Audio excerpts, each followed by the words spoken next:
PSC tips and ട്രിക്സിലേക്ക് സ്വാഗതം. ഞാൻ ദർശന. കഴിഞ്ഞ ക്ലാസ്സുകളിൽ നമ്മൾ കോശത്തെക്കുറിച്ചായിരുന്നു പഠിച്ചിരുന്നത്. ഇമ്പോർട്ടൻറ്റ് പോയിന്റ്സും അതുപോലെ തന്നെ SCERTയും നോക്കിയിരുന്നു. ആൻഡ് ആ SCERT ചാപ്റ്റേഴ്സ് എടുക്കുന്ന സമയത്ത് ടെക്നിക്കൽ എറർ ഉണ്ടായിരുന്നുകൊണ്ട് 8th സ്റ്റാൻഡേർഡിലെ ചാപ്റ്റർ കാണാൻ കഴിഞ്ഞില്ല എന്നതിലും അതുപോലെ തന്നെ ആ ക്ലാസ് വളരെയധികം ബോറടിച്ചു എന്ന് അറിഞ്ഞതിലും വെരി സോറി. ഇനിയുള്ള ക്ലാസ്സുകൾ അങ്ങനെ ആവാതിരിക്കാൻ ഞാൻ ശ്രദ്ധിക്കാം. ഓക്കെ. പിന്നെ നിങ്ങളുടെ ക്ലാസ്സസിൻ്റെ ക്വാളിറ്റി നിലനിർത്തുന്നതിനായിട്ട് ബീന മിസ് കൂടെ തന്നെ ഉണ്ട്. അതുകൊണ്ട് തന്നെ ബീന മിസ്സിന് ഇതുവരെയ്ക്കും കൊടുത്തിട്ടുള്ള സപ്പോർട്ട് ഇനിയും പ്രതീക്ഷിക്കുന്നു. ഓക്കെ. അപ്പോൾ ഇന്ന് നമ്മൾ നോക്കാൻ പോകുന്നത് നമ്മളുടെ കോശത്തിനെ കുറിച്ചിട്ടുള്ള പ്രീവിയസ് ഇയർ ക്വസ്റ്റ്യൻസ് ആണ്. ആ പ്രീവിയസ് ഇയർ ക്വസ്റ്റ്യൻസ് നമ്മൾ എങ്ങനെയാണ് നോക്കുന്നതെന്ന് വെച്ചാൽ അത് നിങ്ങൾക്ക് വർക്കൗട്ട് ചെയ്യാനായിട്ടുള്ള ഒരു റിവിഷൻ ടെസ്റ്റ് കൂടെ ആയിട്ടാണ് നമ്മൾ ഇന്നത് നൽകുന്നത്. ഓക്കെ. അപ്പോൾ ഞാൻ ക്വസ്റ്റ്യൻ വായിക്കും. അതിനുശേഷം നിങ്ങൾ അതിനുള്ള ആൻസർ നിങ്ങൾ എഴുതി വയ്ക്കുക. ഈ ക്വസ്റ്റ്യൻസ് എല്ലാം വായിച്ചതിന് ശേഷം നമ്മൾ അതിൻ്റെ ആൻസർ ഡിസ്കഷൻ നടത്തുന്നതായിരിക്കും. ഇവിടെ തന്നിരിക്കുന്ന എല്ലാം തന്നെ പ്രീവിയസ് ഇയേഴ്സിൽ കോശത്തിനെ കുറിച്ച് ചോദിച്ചിട്ടുള്ള ക്വസ്റ്റ്യൻസ് ആണ്. ഓക്കെ. അപ്പോൾ നമുക്ക് തുടങ്ങിയാലോ. ഫസ്റ്റ് ക്വസ്റ്റ്യൻ, ഇവയിൽ ഏതാണ് മനുഷ്യ ശരീരത്തിലെ ഏറ്റവും നീളമുള്ള കോശം? ഓപ്ഷൻ എ കോൺ കോശങ്ങൾ, ഓപ്ഷൻ ബി അണ്ഡം, ഓപ്ഷൻ സി നാഡീകോശം, ഓപ്ഷൻ ഡി ലിംഫോസൈറ്റ്. അടുത്ത ക്വസ്റ്റ്യൻ, കോശത്തിലെ പവർ ഹൗസ് എന്നറിയപ്പെടുന്നത് ഏതാണ്? Option A mitochondria, option B ആസ്യരന്ധ്രങ്ങൾ, option C centrosome, option D sclerenchyma. അടുത്ത ക്വസ്റ്റ്യൻ, കോശങ്ങളെക്കുറിച്ചുള്ള പഠനം ഇവയിൽ ഏതാണ്? Option A embryology, option B cytology, option C physiology, option D myology. അടുത്ത ക്വസ്റ്റ്യൻ, സസ്യകോശം കണ്ടെത്തിയ ശാസ്ത്രജ്ഞൻ ഇവരിൽ ആരാണ്? സസ്യകോശം കണ്ടെത്തിയത് ആരാണ്? Option A Rachel Carson, option B MJ Schleiden, option C JC Bose, option D C Subramaniam. അടുത്ത ക്വസ്റ്റ്യൻ, സസ്യങ്ങളുടെ കോശഭിത്തി നിർമ്മിച്ചിരിക്കുന്ന വസ്തു ഇവയിൽ ഏതാണ്? Option A cellulose, option B carotene, option C protoplasm, option D ഫംഗസുകൾ. അടുത്ത ക്വസ്റ്റ്യൻ, ഇവയിൽ ഏതാണ് മനുഷ്യ ശരീരത്തിലെ ഏറ്റവും ചെറിയ കോശം? Option A femur, option B lymphocyte, option C പുംബീജം, ഓപ്ഷൻ ഡി സ്റ്റേപ്പിസ്. അടുത്തത്, ഇവരിൽ ആരാണ് കോശം കണ്ടെത്തിയത്? Option A Robert Hooke, option B Jagadish Chandrabose, option C MJ Schleiden, option D Gregor Mendel. അടുത്ത ക്വസ്റ്റ്യൻ, കോശശ്വസനം ATP സംശ്ലേഷണം നടക്കുന്നത് എവിടെ? Option A centrosome, option B ഫേനം, option C mitochondria, option D lysosome. അടുത്ത ക്വസ്റ്റ്യൻ, മനുഷ്യ ശരീരത്തിലെ ഏറ്റവും കൂടുതൽ കാണപ്പെടുന്ന കോശം? Option A Aruna രക്താണുക്കൾ, option B Shweta രക്താണുക്കൾ, option C നാഡീകോശം, ഓപ്ഷൻ ഡി എപ്പിത്തീലിയൽ കോശം. അടുത്ത ക്വസ്റ്റ്യൻ, ജീവികളുടെ ഘടനാപരവും ജീവധർമ്മപരവുമായ അടിസ്ഥാന ഘടകം? ഓപ്ഷൻ എ കോശം, ഓപ്ഷൻ ബി കലകൾ, option C ribosome, option D mitochondria. അടുത്ത ക്വസ്റ്റ്യൻ, കോശ സിദ്ധാന്തത്തിന്റെ ഉപജ്ഞാതാക്കൾ? Option A Schwann and Schleiden, option B Schwann and Hooke, option C Watson and Crick, option D Rudolf Virchow. അടുത്ത question, ജീവനുള്ള കോശം കണ്ടുപിടിച്ചത് ആരാണ്? Option A Robert Hooke, option B Anton van Leeuwenhoek, option C Robert Brown, option D MJ Schleiden. അടുത്ത question, pleuropneumonia like organism എന്നറിയപ്പെടുന്ന ജീവി, PPLO എന്നറിയപ്പെടുന്ന ജീവി? Option A mycoplasma, option B yeast, option C bacteria, option D paramecium. അടുത്ത question, കോശത്തിലെ nucleus കണ്ടുപിടിച്ചത് ആരാണ്? Option A Robert Hooke ആണോ, option B Anton Leeuwenhoek, option C Robert Brown, option D MJ Schleiden. അടുത്ത question, കോശത്തിന്റെ energy currency എന്നറിയപ്പെടുന്നത്? Option A mitochondria, option B ATP, option C lysosome, option D phosphate. അടുത്ത question, ഉള്ളിലകപ്പെടുന്ന bacteria പോലെയുള്ള ജീവികളെ നശിപ്പിക്കാൻ കഴിവുള്ള കോശങ്ങളെ പറയുന്നത്? Option A adipocytes, option B bacteriocytes, option C phagocytes, option D leucocyte. അടുത്ത ക്വസ്റ്റ്യൻ, ലൈസോസോമുകൾ സ്വന്തം കോശങ്ങളെ നശിപ്പിക്കുന്ന പ്രക്രിയ? Option A metabolism, option B organisation, option C autophagy, option D phosphorylation. Last question, ശരീരകോശങ്ങളിലെ കോശവിഭജനം അറിയപ്പെടുന്നത്? ഓപ്ഷൻ എ ക്രമഭംഗം, ഓപ്ഷൻ ബി ഊനഭംഗം, option C glycolysis, option D Kreb cycle.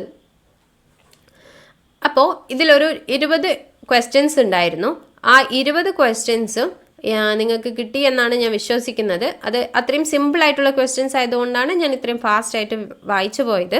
അതിലപ്പം തന്നെ അതിൻ്റെ ഓപ്ഷൻസ്, അതിൻ്റെ ഏതാണ് കറക്റ്റ് ഓപ്ഷൻ എന്നുള്ളത് എഴുതാൻ കഴിയുമെന്നാണ് ഞാൻ പ്രതീക്ഷിക്കുന്നത്. ഓക്കെ, അപ്പോൾ എഴുതിയിട്ടുണ്ടാവും എന്ന് ഞാൻ പ്രതീക്ഷിക്കുന്നു. അപ്പോൾ നമുക്കതിൻ്റെ ആൻസേഴ്സ് ഏതൊക്കെയാണെന്നൊന്ന് നോക്കിയാലോ? അപ്പോൾ നമുക്കതിൻ്റെ ആൻസേഴ്സ് നോക്കാം. ഓക്കെ, ഫസ്റ്റ് ക്വസ്റ്റ്യൻ, ഇവയിൽ ഏതാണ് മനുഷ്യ ശരീരത്തിലെ ഏറ്റവും നീളമുള്ള കോശം? നീളമുള്ള കോശം, അതിൻ്റെ ആൻസർ ഓപ്ഷൻ സി നാഡീകോശമാണ്. നീളമുള്ള കോശം നാഡീകോശമാണ്. അല്ല, കോൺ കോശങ്ങൾ എവിടെയാണ് കാണപ്പെടുക എന്നുള്ളത് നിങ്ങൾക്കറിയോ? അത് കാണപ്പെടുന്നത് കണ്ണുകളിലാണ്.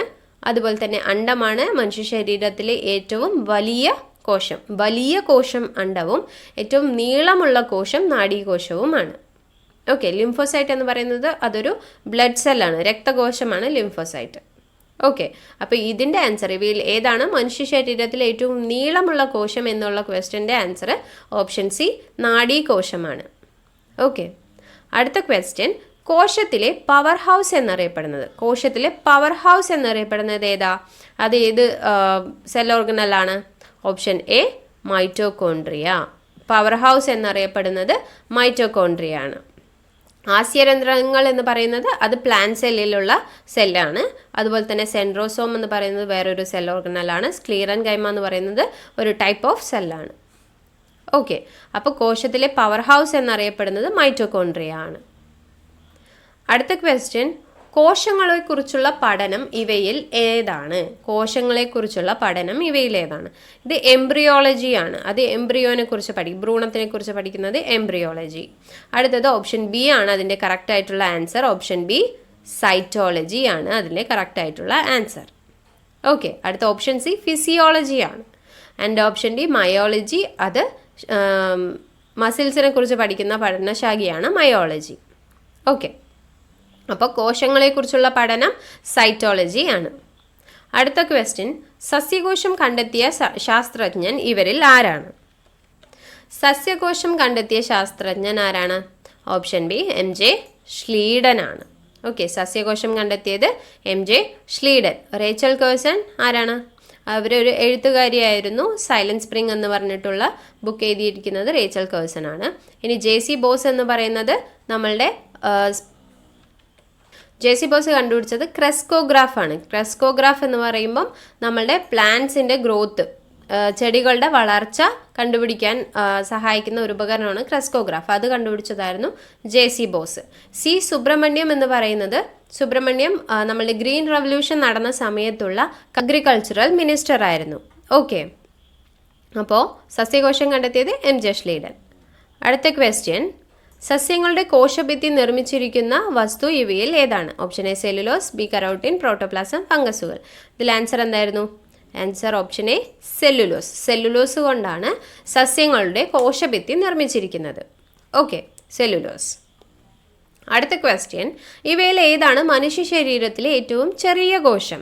ഏറ്റവും ചെറിയ കോശം ഏതാണ് എന്നാണ് ക്വസ്റ്റ്യൻ. അതിൻ്റെ ആൻസർ സിമ്പിളായിട്ട് നമുക്ക് എല്ലാവർക്കും അറിയുന്നതെന്ന് തോന്നുന്നു, പുംബീജം. ഓക്കെ, പുംബീജം. ആൻഡ് ഫീമർ എന്ന് പറയുന്നതാണ് മനുഷ്യ ശരീരത്തിലെ ഏറ്റവും വലിയ എല്ല്, അസ്ഥി. സ്റ്റേപ്പിസ് ഏറ്റവും ചെറിയ അസ്ഥി. ഇത് ലിംഫോസൈറ്റ്, അത് രക്തകോശമാണ്. ഓക്കെ, അപ്പോൾ മനുഷ്യ ശരീരത്തിലെ ഏറ്റവും ചെറിയ കോശം പുംബീജമാണ്. നമ്മൾ നേരത്തെ ഏറ്റവും നീളമുള്ള കോശം ചോദിച്ചിരുന്നു, അത് നാഡീകോശമാണ്. ഇനി ഇവരിൽ ആരാണ് കോശം കണ്ടെത്തിയത് എന്നായിരുന്നു അടുത്ത ക്വസ്റ്റ്യൻ. അതിൻ്റെ ആൻസറും ഈസി ആയിട്ട് തന്നെ കിട്ടും. Option A Robert hook. Okay, and Jagdish Chandrabose നമ്മളിപ്പോൾ പറഞ്ഞു, ക്രെസ്കോഗ്രാഫ് കണ്ടുപിടിച്ച സയൻറ്റിസ്റ്റ് ആയിരുന്നു ജഗദീഷ് ചന്ദ്രബോസ് അല്ലെങ്കിൽ JC ബോസ്. MJ ഷ്ലീഡൻ നമ്മളുടെ പ്ലാന്റ് സെല്ല്, സസ്യകോശം കണ്ടുപിടിച്ച സയൻറ്റിസ്റ്റാണ്. ഗ്രിഗർ മെൻഡൽ നമ്മളുടെ ജെനറ്റിക്സുമായി ബന്ധപ്പെട്ടിട്ടുള്ള സയൻറ്റിസ്റ്റാണ് ഗ്രിഗർ മെൻഡൽ. ഓക്കെ, അപ്പോൾ ഇവരിൽ ആരാണ് കോശം കണ്ടെത്തിയത് എന്നുള്ളതിന് റോബർട്ട് ഹുക്കാണ് ആൻസർ.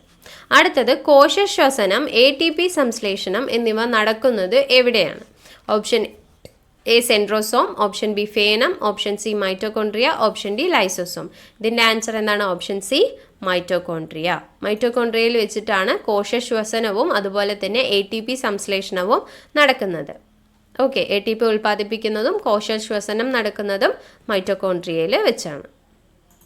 അടുത്ത ക്വസ്റ്റ്യൻ, മനുഷ്യ ശരീരത്തിൽ ഏറ്റവും കൂടുതൽ കാണപ്പെടുന്ന കോശം. ഏറ്റവും കൂടുതൽ കാണപ്പെടുന്ന കോശം, മനുഷ്യ ശരീരത്തിൽ ഏറ്റവും കൂടുതൽ കാണപ്പെടുന്ന കോശം ഏതാണ്? അത് ഓപ്ഷൻ എ അരുണ രക്താണുക്കൾ ആണ്. ഓക്കെ, അരുണ രക്താണുക്കൾ. അരുണ രക്താണുക്കൾ എന്ന് വെച്ചാൽ നമ്മുടെ RBCs. ഓക്കെ, അപ്പോൾ ഏറ്റവും നീളം കൂടിയ കോശമാണ് നാഡീകോശം. ഏറ്റവും കൂടുതൽ കാണപ്പെടുന്ന കോശമാണ് അരുണ രക്താണുക്കൾ.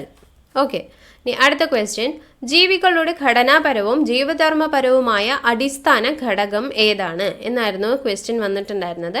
അതിൻ്റെ ആൻസർ ഓപ്ഷൻ എ കോശം. ജീവികളുടെ ഘടനാപരവും ജീവധർമ്മപരവുമായ അടിസ്ഥാന ഘടകം കോശം. ഓക്കെ, അപ്പോൾ നമുക്ക് അടുത്ത ക്വസ്റ്റ്യൻ നോക്കാം. അടുത്ത ക്വസ്റ്റ്യൻ, കോശ സിദ്ധാന്തത്തിൻ്റെ ഉപജ്ഞാതാക്കൾ ആരൊക്കെയാണ്? ഉപജ്ഞാതാക്കൾ ആരെല്ലാമാണ്? അപ്പോൾ first option Schwann and Schleiden തന്നെയാണ് അതിൻ്റെ കറക്റ്റായിട്ടുള്ള ആൻസറും. ഷ്വാനും ഷ്ലീഡനും. ഓക്കെ, തിയോഡോർ ഷ്വാനും MJ ഷ്ലീഡനും കൂടിയിട്ടാണ് കോശ സിദ്ധാന്തം ഉപജ്ഞാതാക്കൾ. കോശ സിദ്ധാന്തത്തിൻ്റെ ഉപജ്ഞാതാക്കൾ അവരാണ് ആദ്യം അത് രൂപീകരിച്ചത്.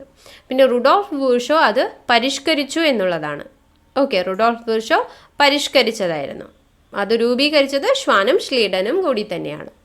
ഓക്കെ, ഇനി അടുത്ത ക്വസ്റ്റ്യൻ, ജീവനുള്ള കോശം കണ്ടുപിടിച്ചത് ആരാണ്? ജീവനുള്ള കോശം കണ്ടുപിടിച്ചത് ആരാണ്? Answer option B Anton von Leeuwenhoek. ജീവനുള്ള കോശം കണ്ടുപിടിച്ചത് Anton von Leeuwenhoek. Robert Hooke cell കണ്ടുപിടിച്ചു. റോബർട്ട് ബ്രൗൺ ന്യൂക്ലിയസ് കണ്ടുപിടിച്ചു. ഓപ്ഷൻ ഡി MJ ഷ്ലീഡൻ സസ്യകോശം കണ്ടുപിടിച്ചു. ഓക്കെ, അടുത്ത question, pleuropneumonia like organism എന്നറിയപ്പെടുന്ന ജീവി. അത് PPLO എന്ന ഷോർട്ട് ഫോമിൽ അറിയും. PPLO എന്നറിയപ്പെടുന്ന ജീവി മൈക്കോപ്ലാസ്മയാണ്. PPLO എന്നറിയപ്പെടുന്ന ജീവി മൈക്കോപ്ലാസ്മ തന്നെയാണ്. ഓക്കെ, ഇനി അടുത്ത ക്വസ്റ്റ്യൻ, കോശത്തിലെ ന്യൂക്ലിയസ് കണ്ടുപിടിച്ചത് ആരാണ്? ഇതെല്ലാം തന്നെയാണ് ക്വസ്റ്റ്യൻസ് ആയിട്ട് വന്നിട്ടുള്ളതും. സോ കോശത്തിലെ ന്യൂക്ലിയസ് കണ്ടുപിടിച്ചത് ആരാ? Robert Brown. Okay, Robert Brown. അടുത്ത ക്വസ്റ്റ്യൻ, കോശത്തിൻ്റെ എനർജി കറൻസി എന്നറിയപ്പെടുന്നത് എന്താണ്? എനർജി കറൻസി എന്നറിയപ്പെടുന്നത് ഓപ്ഷൻ ബി ATP. ഓക്കെ, കോശത്തിൻ്റെ എനർജി കറൻസി ATP. അത് പ്രൊഡ്യൂസ് ചെയ്യുന്നത് മൈറ്റോകോൺട്രിയയിൽ വെച്ചിട്ട്. ഓക്കെ, ഇനി അടുത്ത ക്വസ്റ്റ്യൻ, ഉള്ളിൽ അകപ്പെടുന്ന ബാക്ടീരിയ പോലുള്ള ജീവികളെ നശിപ്പിക്കാൻ കഴിവുള്ള കോശങ്ങൾ, അവരെ മൊത്തത്തിൽ പറയുന്നത് എന്താണ് എന്നുള്ളത്. ഇതിൻ്റെ ആൻസർ ഓപ്ഷൻ സി ഫാഗോസൈറ്റ്സ് ആണ്. Okay, option C phagocytes. അപ്പോൾ നമ്മുടെ ഒരു ഫാഗോസൈറ്റിൻ്റെ എക്സാമ്പിളാണ് നമ്മുടെ ലിംഫോസൈറ്റ്. ഓക്കെ, ഇനി ലൈസോസോമുകൾ സ്വന്തം കോശങ്ങളെ നശിപ്പിക്കുന്ന പ്രക്രിയ. ലൈസോസോമുകൾ സ്വന്തം കോശങ്ങളെ നശിപ്പിക്കുന്ന പ്രക്രിയ, അതാണ് ഓട്ടോഫാഗി. ഓട്ടോ എന്ന് പറഞ്ഞാൽ സ്വന്തമായിട്ട്, അതുകൊണ്ട് സ്വന്തം കോശങ്ങളെ നശിപ്പിക്കുന്നതിൻ്റെ പറയുന്നതാണ് ഓട്ടോഫാഗി. ഫാഗോസിസ് എന്ന് പറഞ്ഞാൽ നശിപ്പിക്കുക എന്നുള്ളതാണ്, വിഴുങ്ങുക എന്നുള്ളതെല്ലാമാണ് അതിൻ്റെ ആൻസർ, മീനിങ്. സോ ഇതിൻ്റെ ആൻസർ ലൈസോസോമുകൾ സ്വന്തം കോശങ്ങളെ നശിപ്പിക്കുന്ന പ്രക്രിയ എന്ന് പറയുമ്പോൾ അതിൻ്റെ ആൻസർ ഓട്ടോഫാഗി എന്നുള്ളതാണ്. അടുത്ത ക്വസ്റ്റ്യൻ, ശരീരകോശങ്ങളിലെ കോശവിഭജനം അറിയപ്പെടുന്നത്. ശരീരകോശങ്ങളിലെ കോശവിഭജനം എന്താണ്? ക്രമഭംഗം. ഓക്കെ, ക്രമഭംഗം എന്നറിയപ്പെടുന്നതിന് ഇംഗ്ലീഷിൽ നമ്മൾ എന്താണെന്ന് പറയുക? മൈറ്റോസിസ്. ക്രമഭംഗം എന്നാൽ മൈറ്റോസിസ്. അടുത്തത് ഊനഭംഗം എന്ന് പറയുമ്പോഴാണ് മിയോസിസ്. അത് എവിടേക്കാണ് നടക്കുന്നത്? നമ്മളുടെ മനുഷ്യരിലെ ബീജകോശങ്ങളിലാണ് ഊനഭംഗം നടക്കുന്നത്. ഊനഭംഗം അല്ലെങ്കിൽ മിയോസിസ് നടക്കുന്നത് മനുഷ്യരിലെ ബീജകോശങ്ങളിലാണ്. ശരീരകോശങ്ങളിലും അതുപോലെ തന്നെ പ്രോകാരിയോട്സിലും നടക്കുന്ന കോശവിഭജനമാണ് ക്രമഭംഗം അല്ലെങ്കിൽ മൈറ്റോസിസ്. ഓക്കെ, ഗ്ലൈക്കോളിസിസും ക്രെബ്സ് സൈക്കിളും എന്തിലാണ്? കോശശ്വസനത്തിലാണ് ഗ്ലൈക്കോളിസിസും ക്രെബ്സ് സൈക്കിളും ഉള്ളത്. ഓക്കെ, അപ്പോൾ ഇത്രയായിരുന്നു നമ്മളുടെ പ്രീവിയസ് ഇയർ ക്വസ്റ്റ്യൻ പേപ്പേഴ്സിൽ നിന്നും കോശം എന്ന ഭാഗത്തിൽ നിന്നും ചോദിച്ചിട്ടുള്ളത്. ഇതിലെല്ലാ ക്വസ്റ്റ്യൻ പേപ്പേഴ്സും നമ്മൾ റെഫർ ചെയ്ത് നോക്കിയിട്ടുണ്ട്. അപ്പോൾ ഇതിൽ മെയിൻസിലാണെങ്കിലും പ്രിലിംസിലാണെങ്കിലും ചോദിച്ചിരിക്കുന്നത് ഇത്രയും ഈസി ആയിട്ടുള്ള ക്വസ്റ്റ്യൻസ് ആയിരുന്നു കോശം എന്ന ഭാഗത്തിൽ നിന്നും ചോദിച്ചിട്ടുള്ളത്.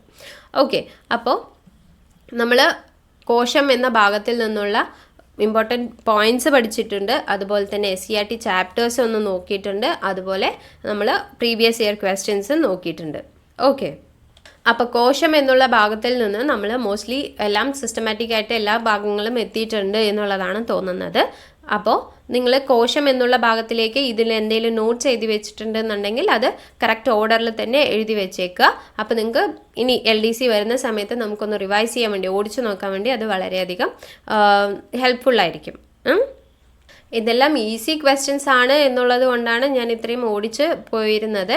ഇനി നമുക്ക് കോശം എന്നുള്ളൊരു ഭാഗം ഇതോടെ നമുക്കൊന്ന് ഒതുക്കി വെച്ചതിന് ശേഷം നമുക്കിനി നാളെ പുതിയൊരു ടോപ്പിക്കുമായിട്ട് പുതിയൊരു വീഡിയോ ആയിട്ട് ഞാൻ വരുന്നതായിരിക്കും.